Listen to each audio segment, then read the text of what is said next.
নমস্কার বন্ধুরা, আমি প্রিয়াঙ্কা। আজকে আমি ছোলা দিয়ে কচু শাক আপনাদের বানিয়ে দেখাবো। তো চলুন বন্ধুরা, উপকরণগুলো দেখে নিই। কচু শাক, ছোলা, নুন, হলুদ, কাশ্মীরি লাল লঙ্কার গুঁড়ো, জিরে গুঁড়ো, সর্ষের তেল, তেজপাতা, শুকনো লঙ্কা, গোটা জিরে, কাঁচা লঙ্কা আর রসুনের পেস্ট, লাগছে লেবু আর সামান্য চিনি। সবার প্রথমে কচু শাকগুলোকে আমি সেদ্ধ করে নেব।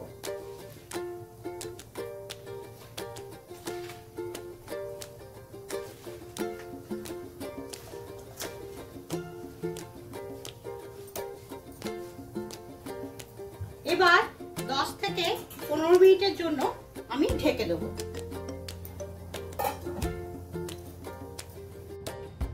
15 মিনিট হয়ে গেছে, এখন আমি ঢাকাটা তুলে দেবো।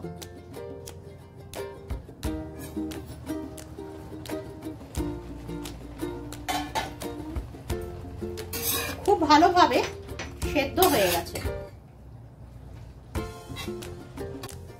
তেল গরম হয়ে গেছে, এখন আমি তেজপাতা, জিরে আর শুকনো লঙ্কা দিয়ে দেবো।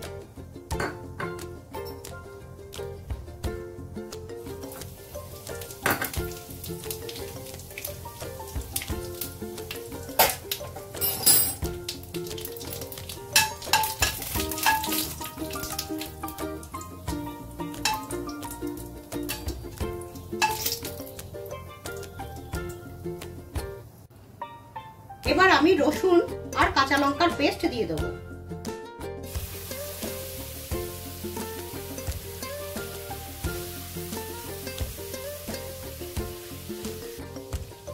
এবার নুন,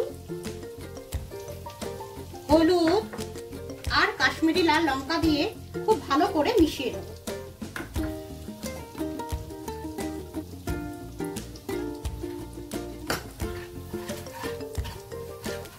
ভালোভাবে মেশানো হয়ে গেছে, এখন আমি সামান্য জিরে গুঁড়ো উপরে দিয়ে দেবো। খুব ভালো করে আবার মিশিয়ে নেব। এবার আগে থেকে সেদ্ধ করে রাখা ছোলাগুলো আমি দিয়ে দেব।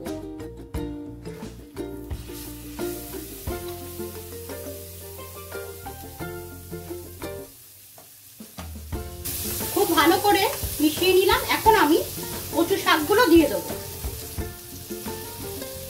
কচু শাক থেকে জল খুব ভালো মতো ঝারিয়ে নিয়েছি।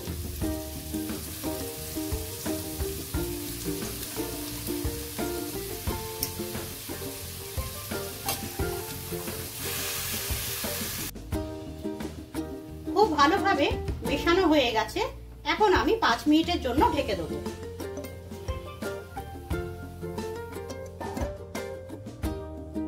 পাঁচ মিনিট হয়ে গেছে, এখন আমি ঢাকাটা তুলে দেবো।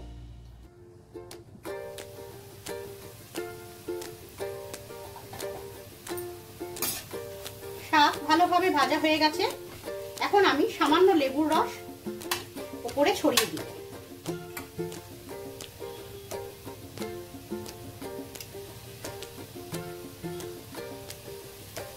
তাতে গলায় না ধরে।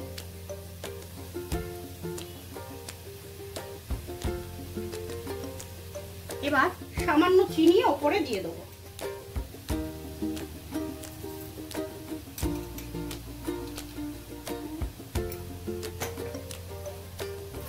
এবার খুব ভালোভাবে 5 থেকে 7 মিনিট এভাবে নাড়াচাড়া করলেই কচু শাক রেডি। ছোলা দিয়ে কচু শাকের রেসিপিটি রেডি। আপনাদের যদি আমার এই ভিডিওটা ভালো লাগে তাহলে একটি লাইক, শেয়ার ও কমেন্টসের মাধ্যমে জানাবেন। এরকম আরো অনেক নতুন ভিডিও দেখতে হলে আমার চ্যানেলটিকে সাবস্ক্রাইব করুন। ধন্যবাদ।